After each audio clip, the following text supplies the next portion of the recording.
Hello, जय हिंद, नमस्कार दोस्तों। स्वागत है आपका अपने चैनल कलाम एजुकेशन क्लासेस पर। दोस्तों, हम इस क्लास में करने वाले हैं रेलवे ग्रुप डी व एनटीपीसी 2025 से संबंधित जीके जीएस का प्रैक्टिस सेट।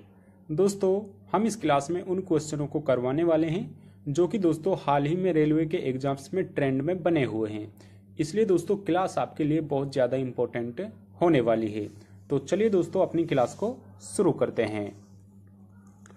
उससे पहले दोस्तों अगर आप रेलवे ग्रुप डी, एनटीपीसी या दोस्तों रेलवे के किसी भी एग्जाम्स की तैयारी कर रहे हैं तो दोस्तों आपके पास ये 4 बुक्स होना बहुत ज़रूरी है, जिनमें दोस्तों आपको railway maths, railway reasoning, railway general studies व रेलवे जनरल साइंस के प्रीवियस ईयर क्वेश्चंस देखने को मिल जाएंगे। मात्र दोस्तों ये 4 बुक्स आपको 99 रुपीज़ में इनकी ई बुक्स मिल जाएंगी, यानी दोस्तों इनकी पीडीएफ्स आपको मात्र 99 रुपीज़ में मिल जाएंगी। अगर आपको इनकी ई बुक्स चाहिए तो आप इस व्हाट्सएप नंबर से हमसे कांटेक्ट कर सकते हैं। साथ में दोस्तों हमारा व्हाट्सएप का नंबर आपको वीडियो के डिस्क्रिप्शन में भी देखने को मिल जाएंगे।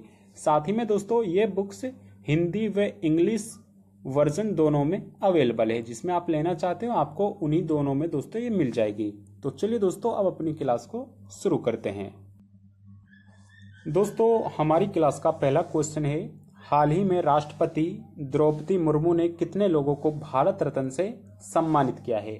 मोस्ट इंपॉर्टेंट क्वेश्चन है दोस्तों, हाल ही में राष्ट्रपति द्रौपदी मुर्मू ने कितने लोगों को दोस्तों भारत रत्न से सम्मानित किया। यानी दोस्तों ये पूछ रहे हैं हमसे 2024 का, क्योंकि दोस्तों अभी तक 2025 में किसी को भी दोस्तों भारत रत्न से सम्मानित नहीं किया है। तो दोस्तों 2024 में ये 5 लोगों को कुल दिया गया था। दोस्तों भारत रत्न जो हमारा अवार्ड है इसकी शुरुआत दोस्तों 1954 में की गई थी, और इसको दोस्तों जो हमारे देश का राष्ट्रपति होता है उसको दोस्तों गणतंत्र दिवस के मौके पर दोस्तों ये दिया जाता है। ऑप्शन नंबर फर्स्ट 5 हमारा बिल्कुल राइट आंसर हो जाएगा। दोस्तों आप जानते हैं कि किन 5 लोगों को वो दिया गया था और वो 5 व्यक्ति किस क्षेत्र से संबंधित है। पहले हैं दोस्तों पीवी नरसिम्हा राव। दोस्तों पीवी नरसिम्हा राव ये दोस्तों पूर्व प्रधानमंत्री है, जबकि दोस्तों ये प्रधानमंत्री 1991-92 में रहे थे, जिस वर्ष में दोस्तों हमारे देश पर एक आर्थिक संकट आ गया था। तो दोस्तों पीवी नरसिम्हा राव जी को दिया गया है। अगला है दोस्तों चौधरी चरण सिंह। दोस्तों चौधरी चरण सिंह भी पूर्व प्रधानमंत्री है। चौधरी चरण सिंह को भी दोस्तों भारत रत्न दिया गया है।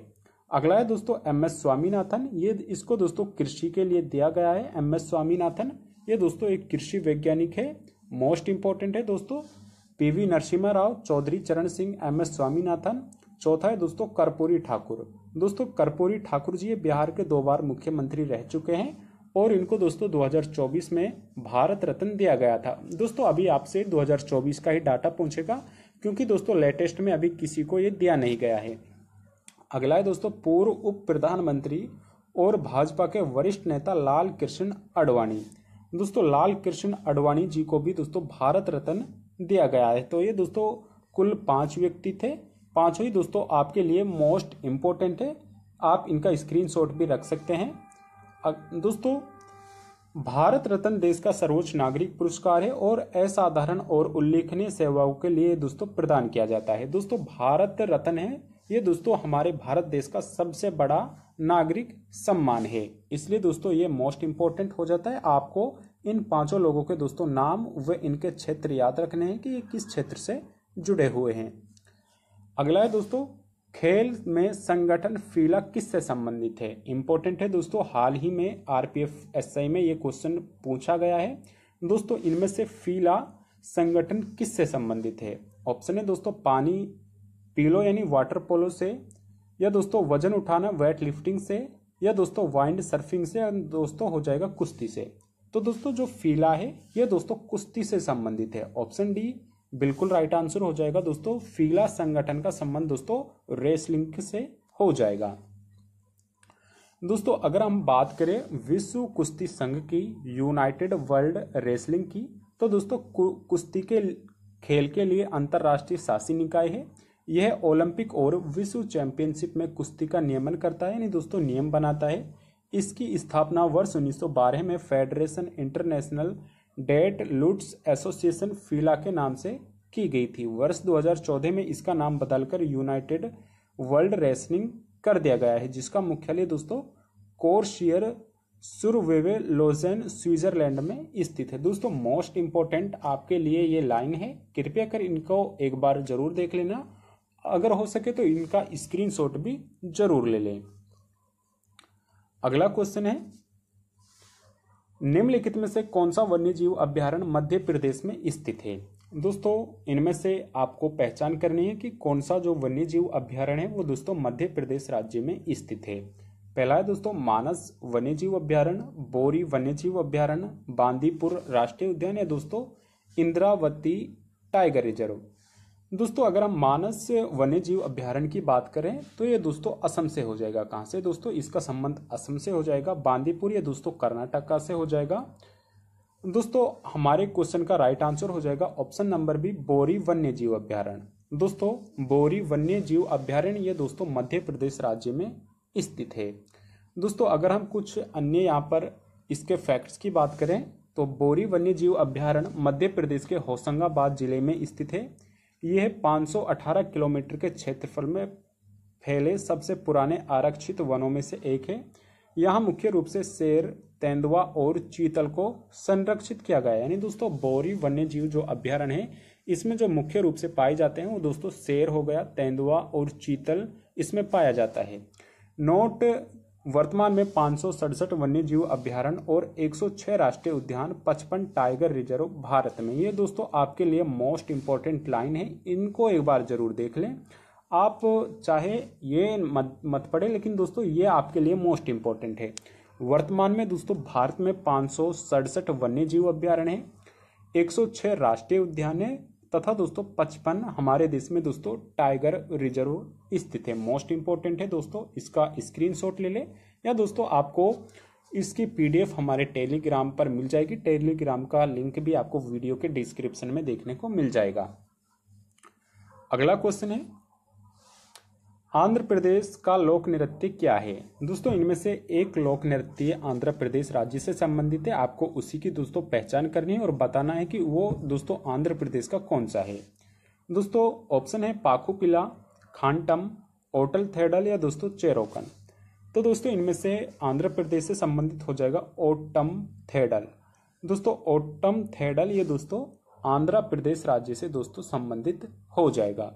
चलिए बात करते हैं कुछ अन्य उत्सवों की जो दोस्तों आंध्र प्रदेश में सेलिब्रेट किए जाते हैं। दोस्तों पहला हो गया हमारा आंध्र प्रदेश का लोक नृत्य ओट्टम थेडल, जो कि क्वेश्चन में पूछा गया है। विलासिनी नाट्यम, भामाकल्पम, लाम्बाडी, डांडरिया, बोट्टा बोमालू इत्यादि। जबकि दोस्तों कुचिपुड़ी आंध्र प्रदेश का शास्त्रीय नृत्य है। मोस्ट इंपोर्टेंट है दोस्तों, हर एग्जाम में पूछा जाता है। कुचिपुड़ी ये दोस्तों आंध्र प्रदेश का शास्त्रीय दोस्तों नृत्य है। वहीं अगर हम बात करें चेरोकन, पाखुपिला चेराव, ख्वालम, छैलामा मिजोरम के लोक नृत्य है। मोस्ट इंपोर्टेंट है दोस्तों, चेरोकन, पाखुपिला चेराव ये दोस्तों ख्वालम हो गया, छैलामा मिजोरम ये दोस्तों सभी मिजोरम के हो जाएंगे। बाकी के दोस्तों ऊपर के ये आंध्र प्रदेश के हैं और नीचे के दोस्तों ये मिजोरम राज्य के हैं। अगला क्वेश्चन है, विरूपाक्ष मंदिर किस राज्य में स्थित है। इंपॉर्टेंट क्वेश्चन है दोस्तों, हर एग्जाम में ये क्वेश्चन बन रहा है। विरूपाक्ष मंदिर दोस्तों इनमें से किस राज्य में स्थित है। ऑप्शन है झारखंड में, कर्नाटक में, केरल में या दोस्तों गुजरात में। राइट आंसर होगा दोस्तों ऑप्शन नंबर सेकंड, कर्नाटक। दोस्तों विरूपाक्ष मंदिर ये दोस्तों कर्नाटक राज्य में दोस्तों स्थित है। दोस्तों अगर हम बात करें विरूपाक्ष मंदिर की तो विरूपाक्ष मंदिर कर्नाटक राज्य के हम्पी में स्थित है। यह तुंगभद्रा नदी के किनारे पर स्थित है। काफी बार पूछा गया है विरूपाक्ष मंदिर दोस्तों किस नदी के किनारे पर है, तो ये दोस्तों तुंगभद्रा नदी के किनारे पर स्थित है। एक पवित्र और ऐतिहासिक स्थल है। इसका निर्माण विजयनगर साम्राज्य के देवराय द्वितीय के अधीन किया गया था। मोस्ट इंपोर्टेंट है दोस्तों, डायरेक्ट क्वेश्चन पूछता है। विरूपाक्ष मंदिरों का निर्माण दोस्तों किसके शासनकाल में किया गया था, तो दोस्तों इसका जो यहाँ पर निर्माण किया गया था वो दोस्तों देवराय द्वितीय के अधीन में किया गया था। विरूपाक्ष मंदिर को विश्व विरासत स्थल की सूची में भी दोस्तों सम्मिलित किया गया है। इसे दोस्तों पंपापति मंदिर भी कहा जाता है। मोस्ट इंपोर्टेंट लाइन है दोस्तों, आपसे पूछ सकता है कि विरूपाक्ष मंदिर का अन्य नाम क्या है, तो दोस्तों इसको पंपापति मंदिर भी दोस्तों बोला जाता है। नेक्स्ट क्वेश्चन है, बाराबाती स्टेडियम दोस्तों कहाँ पर स्थित है? दोस्तों बाराबाती स्टेडियम ये दोस्तों किस राज्य में स्थित है? तो राइट आंसर हो जाएगा option number D, Odisha. Barabati stadium दोस्तों ओडिशा राज्य में स्थित है। नेक्स्ट क्वेश्चन है, निम्नलिखित में से किस ग्रह को विशालकाय ग्रह कहा जाता है? दोस्तों इंपॉर्टेंट क्वेश्चन है जियोग्राफी से। निम्नलिखित में से किस ग्रह को दोस्तों विशालकाय ग्रह कहा जाता है? ऑप्शन है पृथ्वी को, शुक्र को, मंगल को या दोस्तों बृहस्पति को। तो दोस्तों इनमें से बृहस्पति यानी दोस्तों जुपिटर को दोस्तों विशालकाय ग्रह कहा जाता है। ऑप्शन डी दोस्तों हमारा बिल्कुल राइट आंसर दोस्तों हो जाएगा। दोस्तों अगर हम बात करें, बृहस्पति सौर परिवार का सबसे बड़ा ग्रह है। इंपॉर्टेंट है दोस्तों, इसको एक बार जरूर देख ले। बृहस्पति दोस्तों सौर परिवार यानी दोस्तों सभी ग्रहों में सबसे बड़ा दोस्तों बृहस्पति है। बृहस्पति, शनि, यूरेनस और नेपच्यून को जोवियन ग्रह या गैसीय विशालकाय ग्रह कहा जाता है। क्योंकि दोस्तों बृहस्पति हो गया, शनि हो गया, यूरेनस और नेपच्यून ये दोस्तों गैसीय दोस्तों ग्रह हैं, यानी दोस्तों गैस के बने हुए हैं। बृहस्पति का द्रव्यमान पृथ्वी के द्रव्यमान का लगभग 318 गुना है। यह अपने अक्ष पर अत्यधिक तीव्र गति से घूमता है। वहीं दोस्तों आकार की दृष्टि से ग्रहों का सही अवरोही क्रम हो जाएगा। बृहस्पति दोस्तों, बृहस्पति से छोटा दोस्तों शनि हो जाएगा, शनि से छोटा अरुण, वरुण, पृथ्वी, शुक्र, मंगल और बुध। इंपॉर्टेंट है दोस्तों, कभी कभी आपसे क्वेश्चन में पूछ लेता है इनका क्रम। तो दोस्तों अगर आपसे पूछता है सबसे बड़ा ग्रह कौन सा है तो वो बृहस्पति हो जाएगा, सबसे छोटा दोस्तों बुध ग्रह हो जाएगा। अगर आपसे इनका दोस्तों आकार में दोस्तों पूछता है श्रृंखला में, तो आप इनको एक बार जरूर याद कर ले। अगला क्वेश्चन है, हाल ही में एक वाहन एक फास्टैग नियम को किसने लागू किया है? दोस्तों एक वाहन एक फास्टैग, इनमें से दोस्तों हाल ही में किसके द्वारा लागू किया गया है? ऑप्शन है वित्त आयोग फाइनेंस कमीशन के द्वारा, भारतीय राष्ट्रीय राजमार्ग प्राधिकरण के द्वारा, नीति आयोग के द्वारा या दोस्तों वित्त मंत्रालय के द्वारा। तो राइट आंसर होगा दोस्तों इसका ऑप्शन नंबर बी, भारतीय राष्ट्रीय राजमार्ग प्राधिकरण ने दोस्तों हाल ही में एक वाहन एक फास्टैग को दोस्तों के नियम को लागू किया है। ऑप्शन नंबर बी दोस्तों हमारा बिल्कुल राइट आंसर हो जाएगा। नेक्स्ट क्वेश्चन है, सिडबी का मुख्यालय कहाँ स्थित है? इंपॉर्टेंट है दोस्तों सिडबी। दोस्तों सिडबी का मुख्यालय कहाँ पर स्थित है? चेन्नई में, कोलकाता में, लखनऊ में या दोस्तों मुंबई में? राइट आंसर होगा दोस्तों हमारा ऑप्शन नंबर सी, लखनऊ। दोस्तों सिडबी का मुख्यालय दोस्तों लखनऊ में स्थित है। ऑप्शन सी दोस्तों हमारा बिल्कुल राइट आंसर हो जाएगा। जानते हैं कि दोस्तों सिडबी की जो स्थापना है वो किस वर्ष हुई थी और इससे रिलेटेड कुछ अन्य फैक्ट्स। तो दोस्तों भारतीय लघु उद्योग विकास बैंक सिडबी की स्थापना 2 अप्रैल 1990 को संसद के एक अधिनियम के तहत सूक्ष्म, लघु और मध्यम उद्योग MSME क्षेत्र के संवर्धन, वित्त पोषण और विकास के लिए एवं साथ ही इसी तरह की गतिविधियों में संलग्न संस्थाओं के कार्य का समन्वय करने हेतु प्रमुख वित्तीय संस्था के रूप में की गई थी, जिसका मुख्यालय दोस्तों लखनऊ उत्तर प्रदेश में स्थित है। बेसिकली दोस्तों आपको याद रखना है सिडबी की जो स्थापना हुई थी वो 2 अप्रैल 1990 में हुई थी और दोस्तों आपको इसका मुख्यालय याद रखना है, इसका मुख्यालय लखनऊ उत्तर प्रदेश में स्थित है। अगले क्वेश्चन से पहले दोस्तों अगर आप स्पेशल ग्रुप डी के प्रीवियस ईयर क्वेश्चनों को सोल्व करना चाहते हैं तो दोस्तों स्पेशल ये बुक आपके लिए तैयार की गई है, जिसमें दोस्तों आपको 2018 व 2022 में ग्रुप डी का जो भी दोस्तों पेपर्स हुए हैं सभी पेपर्स आपको सोल्व करने के लिए मात्र एक बुक में देखने को मिल जाएंगे। दोस्तों इसमें आपको 30 साल के जो पिछले 30 सालों के ग्रुप डी के पेपर हुए हैं सभी पेपर आपको एक साथ में इस बुक में देखने को मिल जाएंगे। साथ में दोस्तों आपको इसमें 5 कंप्यूटर आधारित टेस्ट भी मिलेंगे, मासिक करंट अफेयर्स की मैगजीन भी मिलेगी। मात्र दोस्तों 99 रुपीज़ में आपको ये मिल जाएगी। साथ में दोस्तों जो आपको रेलवे के लिए प्रोवाइड की जा रही थी 99 रुपीज़ में, दोस्तों उन्हीं 99 रुपीज़ में आपको ये बुक भी उन्हीं के साथ में मिल जाएगी। अगर आपको दोस्तों स्पेशल ग्रुप डी के लिए बुक्स चाहिए तो आप हमारे व्हाट्सएप नंबर से हमसे कांटेक्ट कर सकते हैं। हमारा व्हाट्सएप का नंबर आपको वीडियो के डिस्क्रिप्शन में देखने को मिल जाएगा। दोस्तों हमारा अगला क्वेश्चन है विटामिन B3 का रासायनिक नाम है। दोस्तों इनमें से विटामिन B3 का रासायनिक नाम निम्न में से कौन सा है? बायोटीन, राइबोफ्लोविन, नियासिन या दोस्तों थायमिन। तो दोस्तों अगर हम बात करें थायमिन की तो ये दोस्तों विटामिन B1 का नाम हो जाएगा। नियासिन दोस्तों विटामिन B3 का नाम हो जाएगा। ऑप्शन नंबर सी दोस्तों हमारा बिल्कुल राइट आंसर हो जाएगा। बायोटिन की अगर हम बात करें दोस्तों विटामिन B7 का नाम हो जाएगा। चलिए दोस्तों जानते हैं कुछ अन्य विटामिनों के रासायनिक नाम जिनसे दोस्तों सीधा सीधा आपके एग्जाम में क्वेश्चन बनता है। तो दोस्तों विटामिन B3 इसका दोस्तों रासायनिक नाम नियासिन हो जाएगा। विटामिन B2 का रासायनिक नाम दोस्तों राइबोफ्लोविन हो जाएगा। विटामिन B1 इसका नाम दोस्तों थायमिन है।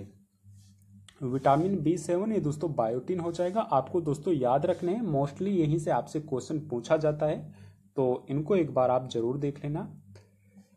अगला क्वेश्चन है कुवैत का मुद्रा इनमें से क्या है? दोस्तों कुवैत की मुद्रा क्या है? कुवैत दिनार है, कुवैती यूरो है, कुवैती डॉलर है, दोस्तों कुवैती पाउंड है।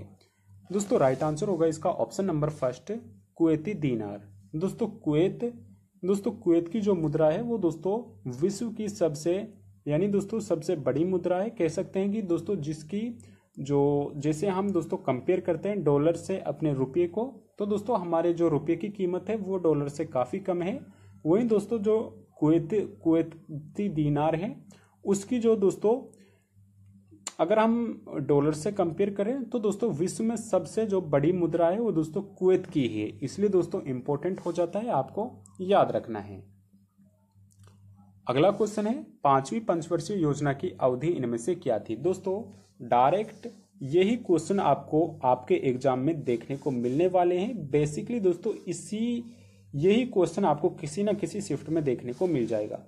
पांचवी पंचवर्षीय योजना की अवधि इनमें से क्या थी? 1976 से 1981, 78 से 83, 74 से 78 या दोस्तों 75 से 80। दोस्तों अगर हम बात करें पांचवी पंचवर्षीय योजना जो योजना थी 5 ईयर प्लान था दोस्तों, जो इसका मॉडल तैयार किया गया था वो दोस्तों श्रीधर के द्वारा किया गया था। वहीं दोस्तों जो इसका जो टाइम पीरियड रहना था वो दोस्तों 1974 से लेकर दोस्तों 1979 तक रहना था। लेकिन दोस्तों 1978 में दोस्तों जनता पार्टी की सरकार आ गई थी और दोस्तों मोरारजी देसाई ने दोस्तों इसको समाप्त कर दिया था। यानी दोस्तों 1974 से लेकर 1978 तक ही ये पांचवी पंचवर्षीय योजना चल पाई थी। और दोस्तों इसी में दोस्तों गरीबी हटाओ का नारा भी दिया गया था।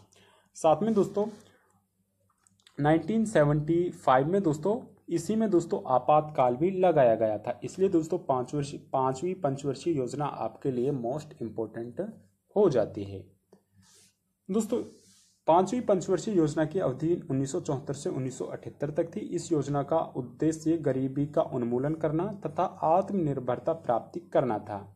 इस योजना का जो जीडीपी लक्ष्य रखा गया था वो 4.4 रखा गया था, किंतु 4.8% तक इसमें वृद्धि देखी गई थी। यानी दोस्तों इसका जो लक्ष्य रखा गया था वो 4.4 रखा गया था और जो इसमें दोस्तों लक्ष्य की प्राप्ति की गई थी लगभग दोस्तों 4.8% की गई थी।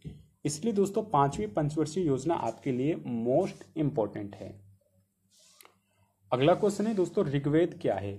दोस्तों ऋग्वेद इनमें से क्या है? ऑप्शन है वैदिक सांस्कृतिक भजनों का संग्रह है, पुस्तकों का संग्रह है, हस्तशिल्प का संग्रह है, दोस्तों इतिहास का संग्रह है। राइट आंसर होगा इसका ऑप्शन नंबर फर्स्ट वैदिक संस्कृत भजनों का संग्रह है। ऑप्शन नंबर दोस्तों फर्स्ट हमारा बिल्कुल राइट आंसर हो जाएगा।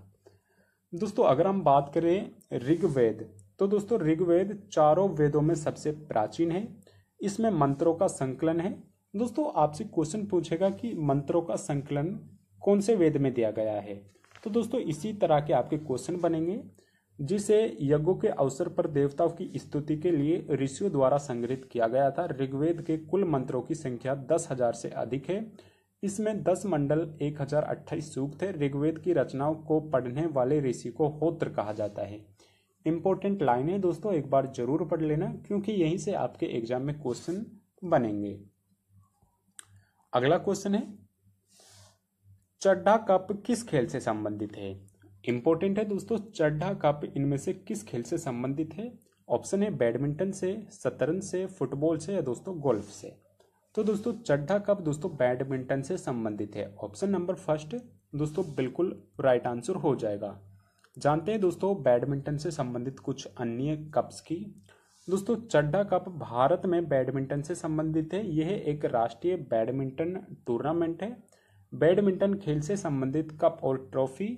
दोस्तों बैडमिंटन से संबंधित कुछ अन्य ट्रॉफी देख लेते हैं, जैसे कि दोस्तों अग्रवाल कप का संबंध बैडमिंटन से है। Diwan cup, Narang cup, Amrit Diwan cup, Thomas cup, lady Ratan Tata trophy, Maharaja Ranjit Singh gold cup. Important है दोस्तों, मोस्ट इंपॉर्टेंट है।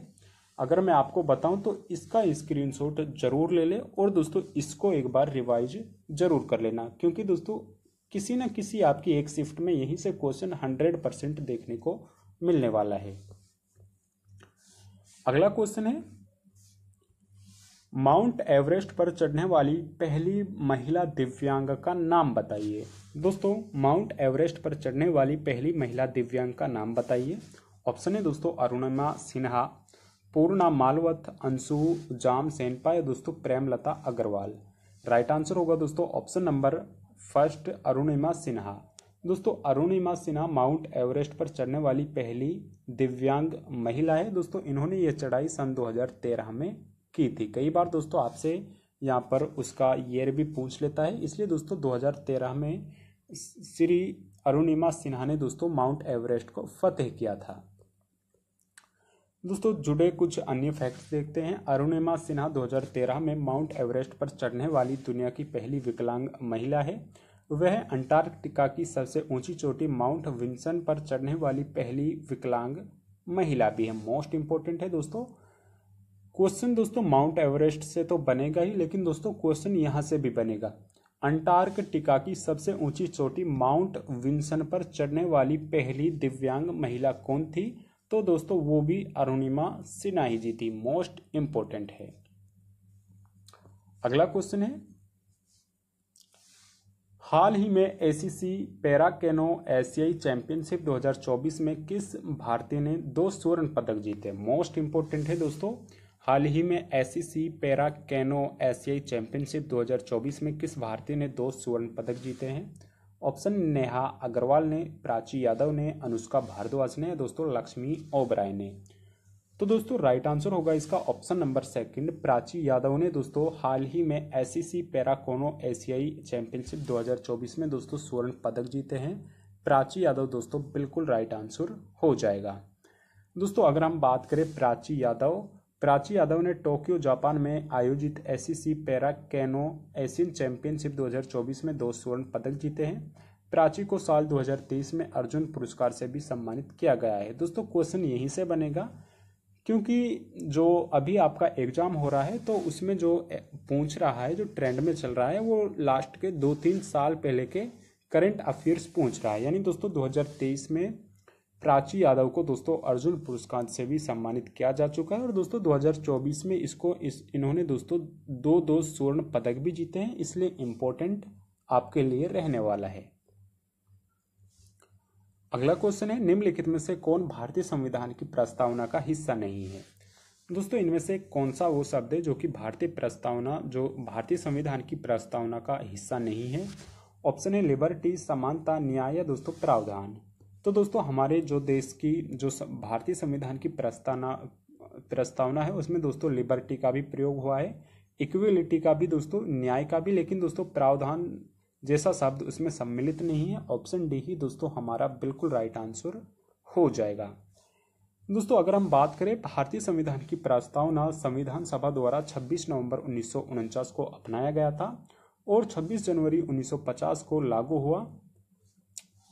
प्रस्तावना को अमेरिका से लिया गया है, लेकिन इसकी भाषा ऑस्ट्रेलिया के संविधान से ली गई है। इसमें संप्रभु, समाजवादी, धर्मनिरपेक्ष, गणतंत्र, न्याय, समानता, बंधुत्व शब्दों का प्रयोग किया गया है। एक बार दोस्तों इन शब्दों को जरूर देख लेना, संप्रभु, समाजवादी, धर्मनिरपेक्ष, गणतंत्र, न्याय, समानता, बंधुत्व, इसमें दोस्तों इन सभी शब्दों का प्रयोग किया गया है। अगला क्वेश्चन है, बौद्ध धर्म में लोटस बुल का प्रतीक किसको दर्शाता है? दोस्तों बौद्ध धर्म में लोटस और बुल का प्रतीक इनमें से दोस्तों किसको दर्शाता है?